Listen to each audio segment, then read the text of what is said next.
ఆవకాయ పచ్చడి, టమాటా పచ్చడి, మాగాయ శాంపిల్ పచ్చడి, అన్నీ నాకు ఇష్టమైన పచ్చళ్ళే. ఇప్పుడు ఏం తినాలి దేవుడా, నాకేంటి ఇంత కష్టం ఇచ్చావు. మా అత్తయ్య గారు పచ్చళ్ళు పట్టి నా కోసం పంపించారండి. ఈ మధ్య టమాటా పచ్చడి మిస్ అయ్యాం కదా అని దాంతో స్టార్ట్ చేశా. ఫుల్గా టమాటా పచ్చడి ఒక ప్లేట్ అన్నంలో వేసుకుని ఎర్రగా కలుపుకుని తింటే ఉంటుందండి టేస్ట్. చెప్పా కదా మా అత్తయ్య గారు ఫుడ్స్లో ఎక్స్పర్ట్ అని చెప్పి, ఈ పచ్చడి కూడా తీసేశారు. టమాటా పచ్చడి అదిరిపోయింది అసలు. పచ్చడి చాలా బాగా కుదిరింది, నాకు చాలా బాగా నచ్చింది.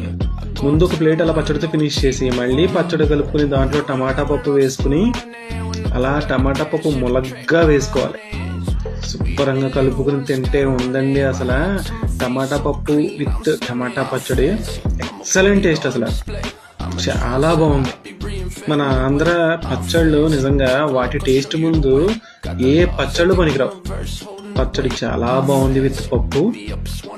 ఏదో సినిమాలో మేగడ పెరుగులో మాగాయ కలుపుకుని తింటే ఉంటుంది నా రాజా అని శ్రీలక్ష్మి గారు అంటారు కదా, ఆ డైలాగ్ రాసింది ఖచ్చితంగా తిండిపోతే ఉంటాడు. గడ్డ పెరుగులో మాగాయ పచ్చడి టేస్ట్ వేరే లెవెల్లో ఉంటుంది నిజంగా. పర్ఫెక్ట్ పికిల్ మీల్, బాగా ఎంజాయ్ చేశా.